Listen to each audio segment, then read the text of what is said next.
Abone olan, videolarımı izleyen herkese. Məndə vaxt məhdudiyyəti olduğu için size bunları bir izah etmeyeceğim. Ama hamısının həllərini izahlı şekilde yazmışam.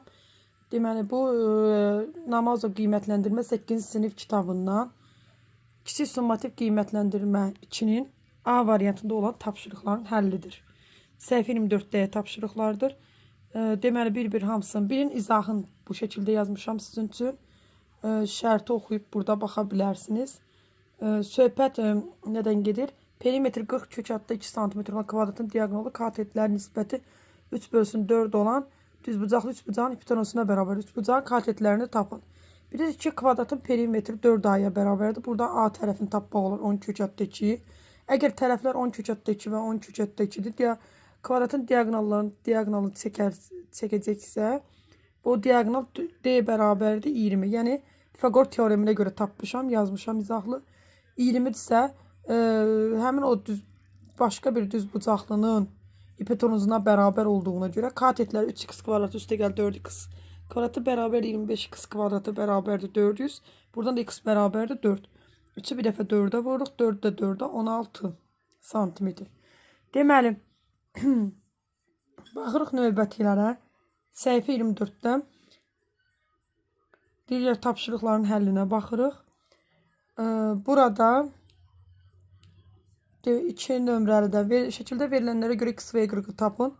Yerinə qoyuram və həll edirik. Belə deyək. Burada mən necə eləmişəm? Burada x-i tapmaq üçün istifadə etmişəm. Bir dəqiqə qaranlıq. Bu tərəfə. Baxın, buradan tapmışam x-i. Burada 20 və 16 olduğuna görə 16 və 20'nin kvadratından 12, daha doğrusu 20 və 12 olduğuna görə 20 kvadratından 12 kvadratına çıxanda 16 qalır. X-imiz 16'dır.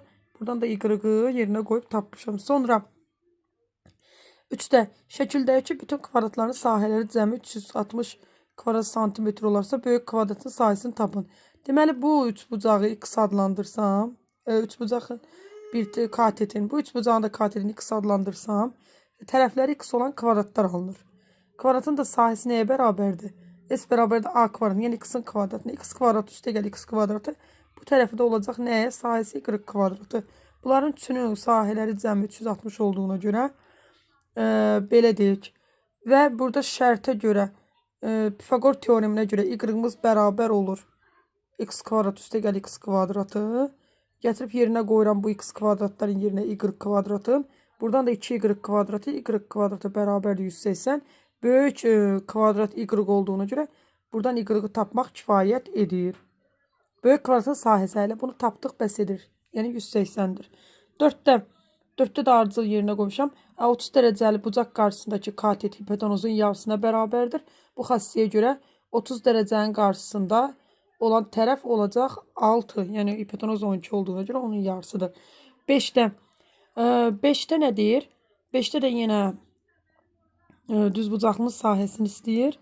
Mən buradan perimetri nəyə bərabər 2 vurulsun A üstə gəl B. Bəs diagonalı necə tapılar? Buna əsasən mən A üstə gəl B-ni tapmışam 42. Diagonalı isə belə tapılar düzbucaqlının. Diagonalın belə çəkək. Bu düzbucaqlıdır. Bunun diagonalı tərəflərinin düzbucaqlı üçbucağa oxşadığına görə hipotenuz olur diagonal burada. Tərəflərin kvadratı cəminə bərabərdir. Yəni 30. Buna görə yazmışam. Sonra müxtəsər rubl üstünü tətbiq edib tapırıq. Eyni qayda ilə aşağıdakilərin da hamısının izahını bir göstərmişəm. Baxa bilərsiniz. Keçək növbətiyə. Növbəti hissəyə, yəni növbəti səhifəyə. Burada da bir hamısının həllini təqdim eləmişəm. İzahlı şəkildə hamısının həlli var üzərində.